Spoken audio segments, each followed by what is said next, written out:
S online एटो में आप लोगों का स्वागत है। अभी हम आप लोगों को दही वाली मंगमा पाठ के बारे में बताएंगे। यदि आप इस वीडियो को शुरू से आखिरी तक देख लें तो आपको अच्छा से यह पाठ समझ में आ जाएगा और आज के बाद आपका एक भी ऑब्जेक्टिव या सब्जेक्टिव इस पाठ से नहीं छूटेगा। इसलिए आप इस वीडियो को शुरू से आखिरी तक जरूर देखें। तो ध्यान दीजिए और यह पाठ आपको बताने के बाद आखिरी में ऑब्जेक्टिव और सब्जेक्टिव दोनों क्लियर करवाएंगे। ध्यान दीजिए। दही वाली मंगमा कहानी को श्रीनिवास ने लिखा है। दही वाली मंगमा को कन्नड़ भाषा में लिखा गया है। दही वाली मंगमा कहानी के लेखक कौन है? श्रीनिवास। और दही वाली मंगमा कहानी को लिखा गया है किस भाषा में? कन्नड़ भाषा में। इसी जगह पर आप याद रखिएगा, दही वाली मंगमा कहानी के लेखक श्रीनिवास का पूरा नाम है मास्ती वेंकटस अय्यर। मास्ती वेंकटस अय्यर। फिर से ध्यान से सुनिए। दही वाली मंगमा कहानी को कन्नड़ भाषा में लिखा गया है। दही वाली मंगमा कहानी के लेखक है श्रीनिवास। श्रीनिवास का पूरा नाम है मास्ती वेंकटस अय्यर। मास्ती वेंकटस अय्यर। भले ही इस कहानी को श्रीनिवास ने लिखा है, लेकिन इसका हिंदी में जो अनुवाद किया है वह B.R. नारायण ने किया है। अब देखिए, कन्नड़ एक भाषा होता है और कन्नड़ भाषा सबके बस की बात नहीं है समझना। इसलिए कन्नड़ कहानी दही वाली मंगमा को हिंदी में जो लिखा है, किसने लिखा है? B.R. नारायण ने। तो अब आते हैं दही वाली मंगमा पाठ के बारे में चर्चा करने के लिए। अब हम दही वाली मंगमा के बारे में चर्चा करेंगे। तो ध्यान दीजिए, दही वाली मंगमा पाठ के प्रमुख पात्रा है मंगमा। पात्रा तो आपको पता होगा, जिसके बारे में मुख्य रूप से चर्चा किया जाए या जिस पर कोई कहानी आधारित हो उसे हम पात्र या पात्रा बोलेंगे। लेकिन मंगमा एक औरत है, इसलिए यहाँ पर याद रखना है दही वाली मंगमा कहानी के प्रमुख पात्रा कौन है? मंगमा। यदि मंगमा के बारे में चर्चा किया जाए तो मंगमा का घर अबलूर के निकट वेंकटपुर पड़ते थे। अबलूर के निकट वेंकटपुर पड़ते थे, पर यह प्रतिदिन दही बेचने के लिए बेंगलुरु जाती थी। कहाँ जाती थी? बेंगलुरु। और वेंकटपुर से करीब 3 मील दूर थे बेंगलुरु। मंगमा एक ऐसी औरत थी जो पान सुपारी खाया करती थी। मतलब यह आपको यह याद रखना है कि मंगमा पान और सुपारी खाती थी। पान और सुपारी खाती थी।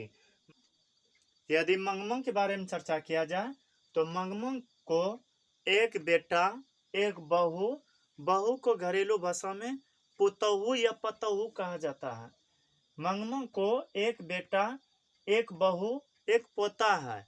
यदि मंगमा के बारे में चर्चा किया जाए तो मंगमा दही बेच बेच करके अपने परिवार को चलाते थे। दही बेच करके अपने परिवार को चलाते थे। बेचारी मंगमा जो भी कुछ पैसा कमा करके लाती थी, दही बेच करके जमा करते थे, वह सीधे अपने बेटा या फिर अपने बहू को दे देते थे। मतलब यह कि मंगमा दही बेच करके जो भी पैसा इकट्ठा करते थे वह अपने पास पैसे को नहीं रखते थे, वह अपने बेटा को या फिर अपने बहू के हाथों में दे देते थे। और मंगमा जब भी दही बेचने के लिए जाते थे तो यह कोशिश करते थे कि माँ जी के घर के पास जब जाएं तो माँ जी से जरूर मिल ले। अब यहाँ पर आप सोचते होंगे माँ जी, तो ध्यान से सुनिए। बेंगलुरु में श्रीनिवास की पत्नी है, उन्हीं को मंगमा माँ जी कहा करती थी। क्या? माँ जी। तो माँ जी से जाते समय या फिर आते समय मिल लेते थे और दही इनको सस्ते भाव में ही सही लेकिन देते थे। किनको? माँ जी को। और माँ जी से इतना हिल मिल हो गया था मंगमा को कि कुछ समय के लिए ही सही इनके पास बैठ जाते थे और बैठ करके पान सुपारी खा लेते थे। तो याद रखिएगा आप, मंगमा एक ऐसी औरत थी जो पान सुपारी खाती थी। क्या? पान सुपारी। तो मंगमा पान सुपारी माँ जी के घर पर बैठ करके खा लेती थी। यदि नहीं होते थे मंगमा के पास पान सुपारी तो कहते थे माँ जी थोड़ा पान सुपारी हमें खिला दीजिए। तो माँ जी अपने घर में रखते थे, इनके लिए मंगमा के लिए ला करके दे देते थे। और माँ जी से इसलिए लगभग या प्रतिदिन मिल लेते थे क्योंकि जिस रास्ते से होकर वेंकटपुर से बेंगलुरु जाती थी मंगमा, उसी रास्ते में माँ जी का घर पड़ते थे, माँ जी का घर पड़ते थे। इसलिए माँ जी से मंगमा मिल लेते थे। तो लगभग सब कुछ ठीक ठाक ही चल रहे थे। लेकिन एक समय की बात है, बहू ने अपने बेटा जो छोटा सा था, अब यहाँ पर आप समझिए, बहू की बेटा जो है, बहू की बेटा मंगमा के लिए कौन लगेगा? पोता, पोता का समान होगा। अपने पोता को बहुत चाहते थे और जब भी अपने घर लौटती थी दही बेच करके, तो अपने पोता के लिए कुछ न कुछ मिठाई जरूर लाते थे। तो खैर सब कुछ ठीक ठाक ही चल रहा था। एक दिन जब मंगमा दही बेचने के लिए जा रही थी, तो इन्होंने सोचा कि एक बार माँ जी से मिल लेते हैं। तो माँ जी के घर से ही होकर के जाते थे, इसलिए सोचा कि माँ जी से मिल लेते हैं। माँ जी के घर के पास जाकर के इन्होंने आवाज लगाया कि माँ जी दही ले लीजिए, दही ले लीजिए। तो उसी समय एक छोटा सा लड़का, माँ जी के पास एक छोटा सा पुत्र था, लड़का था, उन्होंने कहा कि दीजिए हमें दही, हमें दही दीजिए। तो मंगमा अपने हंडी से अच्छा वाला दही निकाल करके उनके हाथ में दे देते हैं और देते हुए कहते हैं कि जाओ अपने माँ जी को बाहर भेजो दही लेने के लिए। तो जैसे जाते हैं घर, उन्होंने कहते हैं कि माँ दही लेने के लिए बुला रहे हैं। तो माँ जी आते हैं, तो मंगमा कहती है कि थोड़ा इन लड़कों सब पर ठीक से ध्यान रख दिया कीजिए, क्योंकि पता नहीं अभी आप यदि ठीक से ध्यान नहीं दीजिएगा तो आगे जाकर के बिगड़ सकता है, और पता नहीं कब इसका शादी ब्याह होगा या कब बदल जाएगा, इसका कोई ठिकाना नहीं है। तो जब मंगमा ने इस तरह से बात किया तो माँ जी सोचने लगी, और सोचते हुए माँ जी ने कहा कि क्या कोई हरकत क्या? क्या कहा कि नहीं माँ जी, आपका तो पुत्र सोना जैसा है, आपका तो पुत्र सोना जैसा है। तो फिर माँ जी ने कहा कि तब आप इस तरह से क्यों बोले? तो माँ जी ने और यह भी कहा कि आपको शायद घर में ठीक से मानते उनते नहीं है पुत्र क्या? तो मंगमा ने कहा कि क्या बताएं माँ जी, जब हमारे बेटा का शादी नहीं हुआ था तब तक तो बहुत ठीक ठाक से हमारे पास रहते थे, लेकिन जब से उनका शादी हुआ, वह तो अपने पत्नी के ही बातों पर चलते हैं, मेरा तो बात थोड़ा सा भी नहीं मानते हैं। तो इस जगह पर आप याद रखिएगा कि मंगमा अपने दिल की सुख दुख की बातें माँ जी को बताते थे, और माँ जी से भी पूछते थे हालचाल। किसने? मंगमा ने। अक्सर करके मंगमा माँ जी के पास जाकर के अपने दुख के बारे में बताते थे। दुख ज्यादा कोई खास नहीं, बस कहते थे बिल्ली ने सब दूध पी लिया और चूहा ने हंडी फोड़ दिया, इसी तरह का वाक्य अर्थात घटनाओं को बताते थे माँ जी को। किसने? मंगमा ने। खैर सब कुछ ठीक ठाक चल रहा था। तो करीब 15 दिन बाद अब फिर दही बेचने के लिए मंगमा जाती है, और इस बार जब माँ जी ने देखा तो मंगमा काफी उदास लग रही थी, मंगमा काफी उदास लग रही थी। तो माँ जी ने कहा कि क्या हुआ मंगमा, इतना उदास क्यों हो?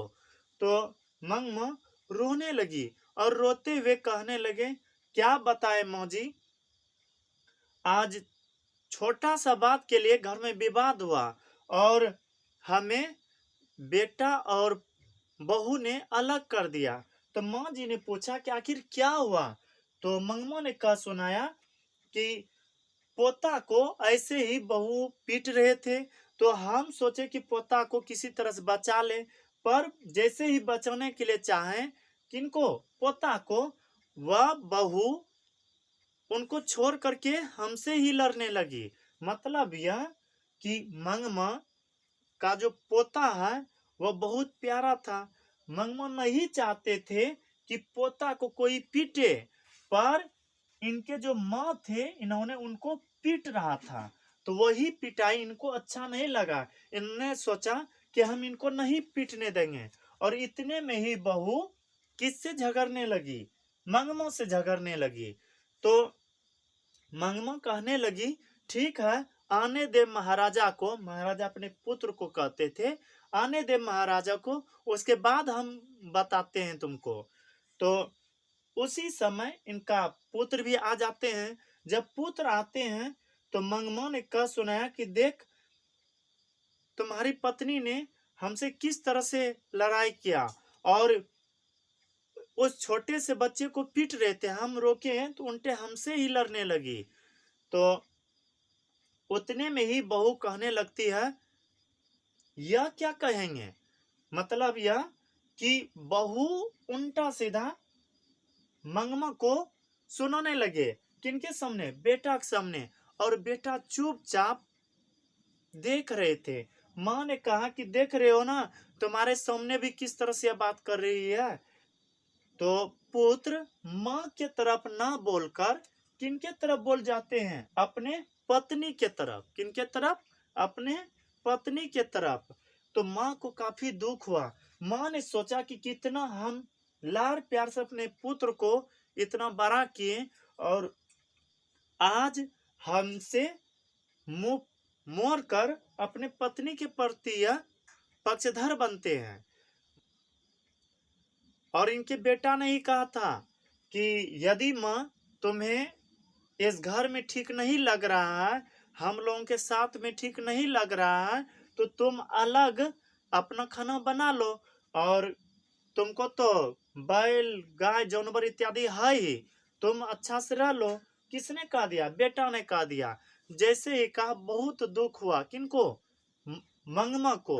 और इसके कारण से मंगमा उनसे अलग हो जाते हैं। किनसे? इनके बेटा और बहू से। और यही खिस्सा कह सुनाए किनको? माँ जी को। माँ जी को लगा कि ओह, ऐसा नहीं होना चाहिए। तो किसी तरह समझा बुझा करके मंगमा को माँ जी ने भेज दिया। कहा कि जाओ मंगमा, एक दिन सब कुछ ठीक हो जाएगा, एक दिन सब कुछ ठीक हो जाएगा। तो इस जगह पर आप याद रखिएगा।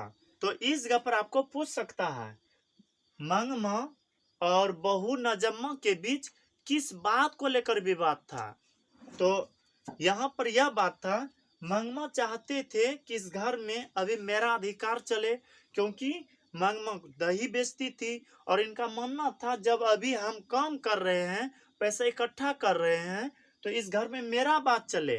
पर नजम्मा जो कि बहू थी, इनका मानना था कि हम इस घर में जो कहेंगे उस अनुकूल चले। मतलब यह दोनों अधिकारों को लेकर लड़ रहे थे। कौन कौन?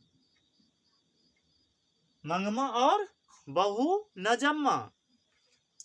तो यह बात आप याद रखिएगा। तो मां के बारे में भी बता रहे थे। मां ने समझा बुझा करके मंगमा को भेज दिया। यह बेचारी घर आ गई। तो एक दिन के बाद फिर मंगमा दही बेचने के लिए जाती है। तो उधर से लौटते समय माँ जी के पास आते हैं। तो माँ जी के बीच फिर बात विचार चलते हैं। तो मंगमा ने माँ जी से पूछा कि माँ जी, आपका यह ब्लाउज बहुत सुंदर है, मखमल का है क्या? कहा कि हाँ, यह तो मखमल का है। तो मंगमा ने कहा कि कितने में दिया है, कितने में हुआ है? माँ जी ने कहा कि वही 7-8 रुपया में हुआ है। तो मंगमा को माँ जी ने कहा कि क्या तुम्हें भी लेना है कपड़ा या क्या?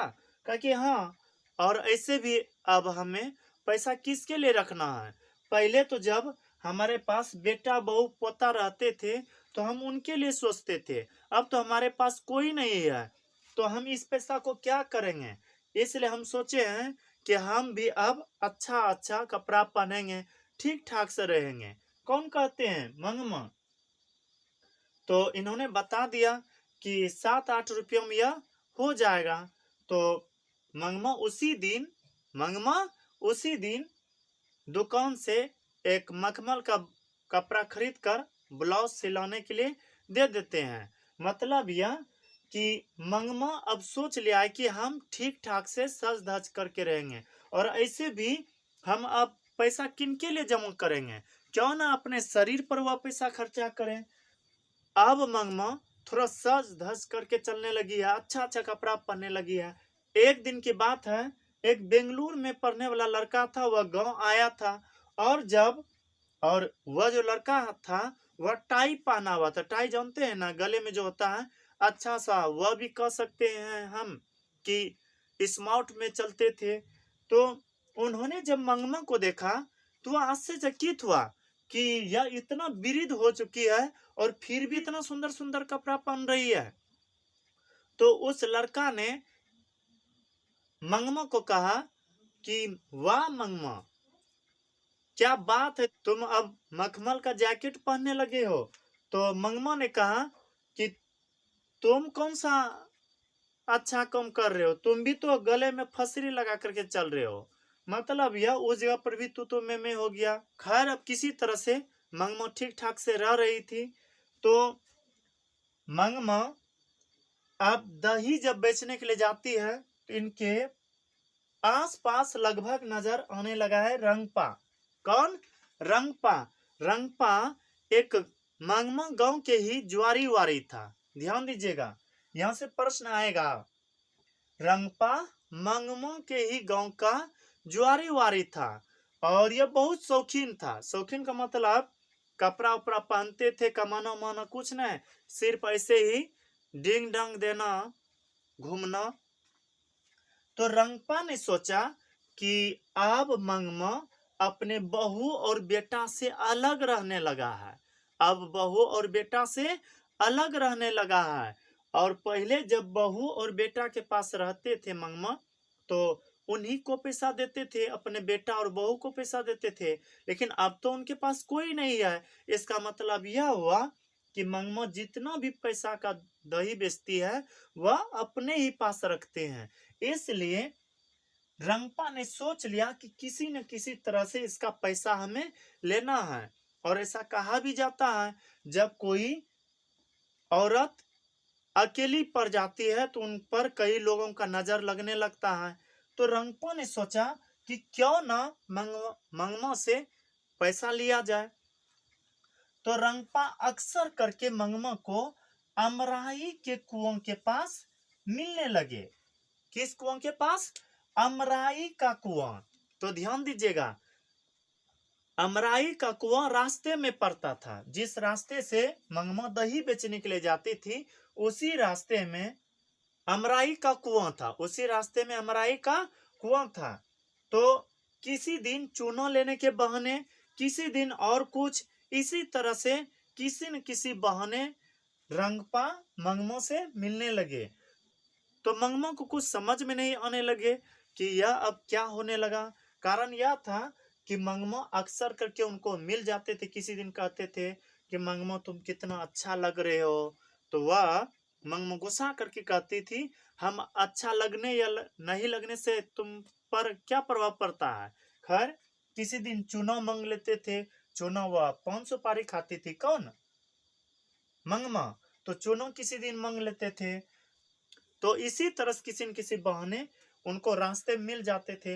अब इनको लगा कि पता नहीं अब हम क्या करें इससे पीछा छोड़ाने के लिए। तो रंगपा भी सोच लिया था किसी न किसी बहाने अब उनके पास जाना है। किनके पास? मंगमा के पास।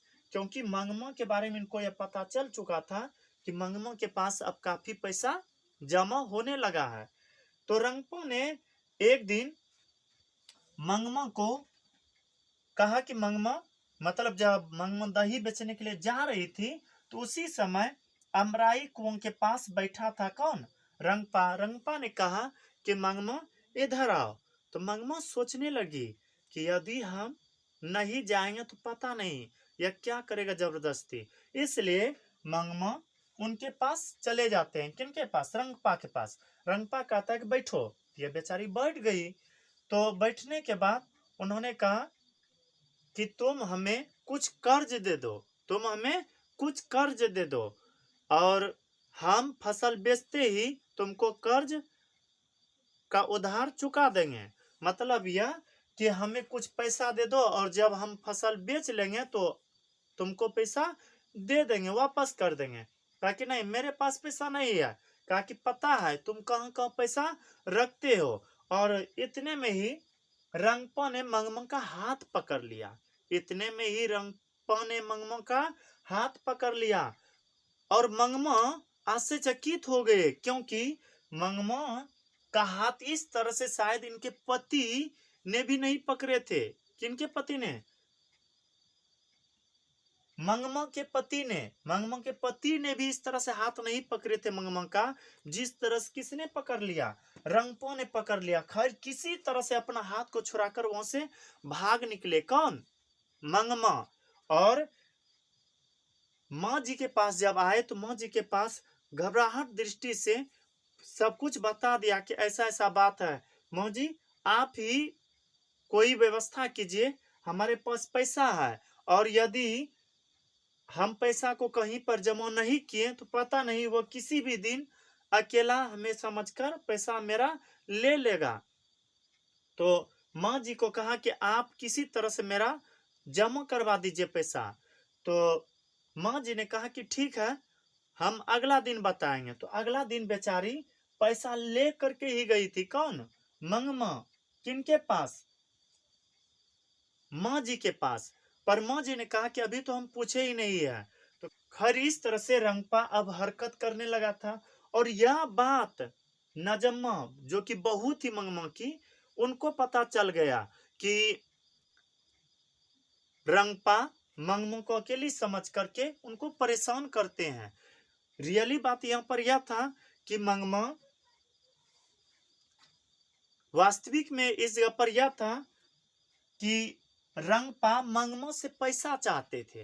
रंगपा मंगमा से पैसा चाहते थे और अकेला समझकर यह भी चाहते थे कि शायद मेरा किसी तरह से उनसे संबंध जुट जाए तो थोड़ा खुशहाल दुनिया मिलेगा। मतलब यह कि रंगपा मंगमा को गलत दृष्टि से देखते थे। रंगपा मंगमा को गलत दृष्टि से देखते थे। अब आपको इस जगह पर प्रश्न पूछ सकता है। अब आपको इस जगह पर प्रश्न पूछेगा कि रंगपा मंगमा से क्या चाहते थे? रंगपा मंगमा से क्या चाहते थे? तो याद रखिएगा, रंगपा मंगमा से पैसा चाहते थे। रंगपा मंगमा से पैसा चाहते थे। इतना ही नहीं, मंगमा को अकेले समझकर चाहते थे कि किसी तरह से हम अपना संबंध इनके साथ जोड़ ले। किनके साथ? मंगमा के साथ। तो यह सब बात तो जैसे बहू ने जाना, बहू ने सोचने लगे कि अब क्या करें, अब क्या करें कि सास जी यानी कि जो कि मंगमा है वह हमें अर्थात हमसे मिल जाए। तो इन्होंने यह सब बात सोचने लगा और पहले अपने पोता को दादी के पास नहीं जाने देते थे, लेकिन अब किसी न किसी तरह से उनके पास धीरे धीरे भेजने लगा। कहा कि जाओ बेटा, दादी तुम्हारे लिए मिठाई लाया होगा। और चुपके से वह किसी न किसी बहाने अपने पोता को ला करके देते थे। एक दिन की बात बताते हैं। एक दिन मंगमा जब अपने पोता के लिए मिठाई ला रहे थे तो उनके टोकरी से मिठाई कौवा लेकर के भाग गया था। कौन लेकर के भाग गया था? कौवा लेकर के भाग गया था। और जिस दिन लेकर के भागा था, सिर्फ मिठाई नहीं, जो पुड़िया था जिसमें बंधा हुआ था वो पूरे लेकर के उड़ गया था। और मंगमा डर के मारे माँ जी के पास लौट करके चले गए थे। इसलिए मंगमा का मानना था कि यदि किसी की टोकरी से पूरा मिठाई का दोनिया उठा करके लेकर भाग जाए कौवा, तो अपशगुन माना जाता है। मतलब यह उनको रास्ते में कुछ भी हो सकता है। तो फिर माँ जी ने समझा कि ऐसा कुछ भी नहीं है, कुछ भी नहीं होता है, जाओ तुम खुशी खुशी से जाओ, कुछ नहीं होगा। तो बेचारी किसी तरह से आई थी। पर अब यहाँ पर याद रखेगा, बहू नजम्मा ने अब किसी तरह से मंगमा को आपस में मिलाने के लिए सोचने लगे। तो एक दिन की बात है, बहू नजम्मा ने जानबूझ करके अपने पुत्र को पीट करके कहा कि जाओ तुम दादी के पास चले जाओ। तो पीट करके दादी के पास भेज दिया। कहा कि तुम मेरे पास मत आना। तो यह तो सिखा दिए थे इनको। किनको? अपने बेटा को, कौन, बहू नजम्मा। तो वह रोते हुए इनके पास आ जाते हैं, किनके पास, मंगमो के पास, और कहने लगता है दादी हम अब तुम्हारे पास रहेंगे, हम नहीं जाएंगे कहीं। और मंगमा अपने पोता को बित्ते भर की छोरा कहते थे। क्या कहते थे? बित्ते भर की छोरा। और माँ जी को बताते थे कि माँ जी वो जो बित्ते भर का छोरा है ना, वो चोरी चुपके से अभी भी मेरे पास मिठाई खाने के लिए आते हैं। खैर अब तो इनके पास आ गया था हमेशा के लिए, और पोता ने कह दिया था कि दादी माँ अब कुछ भी हो जाए हम आपको छोड़ करके नहीं जाएंगे, और जो भी कुछ होगा आप पर जो भी खतरा आएगा वह हम सामना करेंगे। तो दादी माँ देख करके आश्चर्यचकित हो गया, और वो कहने लगा कि बित्ते भर का छोरा, तुम हमारे पास रह करके क्या करोगे, जाओ अपने माँ के पास। कहा नहीं दादी माँ हम तुम्हारे पास रहेंगे। तो कहा ठीक है। पर जब सुबह हुआ तो यह दही बेचने के लिए जाने वाली थी, कौन, मंगमा। तो यह जब दही बेचने के लिए जाने लगी तो उसी समय उसका पोता भी जिद मचाने लगा कि दादी माँ हम भी जाएंगे, दादी माँ हम भी जाएंगे। तो जब पूरा जिद मचाने लगा तो इनको कुछ नहीं समझ में आने लगे। इन्होंने सोचा कि हम एक हाथ पर दही की हंडी और एक हाथ में इसको कहाँ तक जाएंगे ढो करके, और यह तो ठीक से अभी चल भी नहीं पाएगा। तो खैर यह सोचने लगे। तो उसी समय उनके बेटा कहने लगा कि माँ तुम अब कितना दिन तक हमसे रूठोगे। फिर बहू भी आकर के कहती है माँ जी हमसे जो भी गलती हुआ आप माफ कर दीजिए, आखिर यदि आप माफ नहीं कीजिएगा तो कैसे चलेगा परिवार। तो यहाँ पर लगा मंगमो को कि खैर अब मिल जाना चाहिए, खैर अब मिल जाना चाहिए, क्योंकि मंगमो को रंगपा परेशान करने लगे थे, और यह सोच रहे थे अब अकेला शायद जीना मुश्किल पड़ जाएगा। तो पोता के कारण से मंगमा अपने बहू नजम्मा से मिल जाती है, और उसी समय बहू नजम्मा ने कहा कि माँ जी अब दीजिए दही की हंडी, हम बेचेंगे, आप सिर्फ हमें बता दीजिए। तो जब मिल गए दोनों तो आगे आगे मंगमा अपने पोते को लेकर के और पीछे पीछे नजम्मा दही की हंडी लेकर के जाने लगे, और जहां जहां दही देते थे वह सारे जगह को बताए। और बताने से पहले सबसे पहले गया था किनके पास, माँ जी के पास, और खुशी खुशी से कहा कि माँ जी आज बहुत खुशी की बात है कि हम लोग मिल गए, हम लोग मिल गए हैं।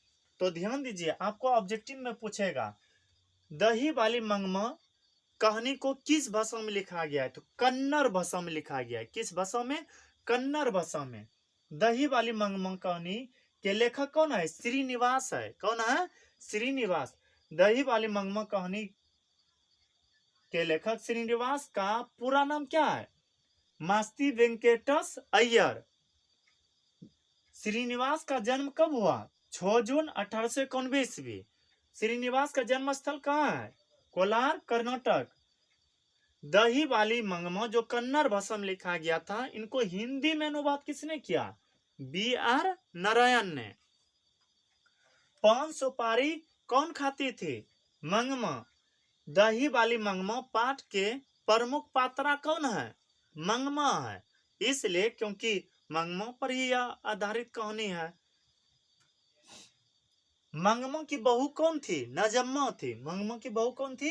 नजम्मा। मंगमा के गांव का नाम क्या था? वेंकटपुर। वेंकटपुर किसके करीब थे? किसके पास? अबलूर के निकट।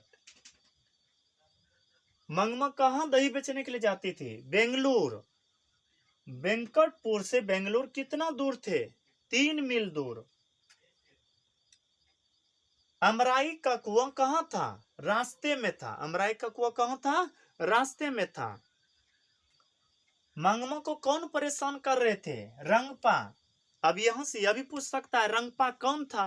रंगपा एक जुआरी वारी था, और वह मंगमा से क्या चाहते थे? मंगमा से पैसा के साथ साथ उनके साथ अपना संबंध को भी जोड़ने के लिए चाहते थे।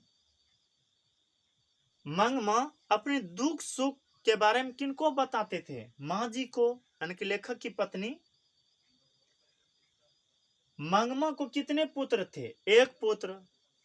बहू कितने थे? एक। पोते कितने थे? एक।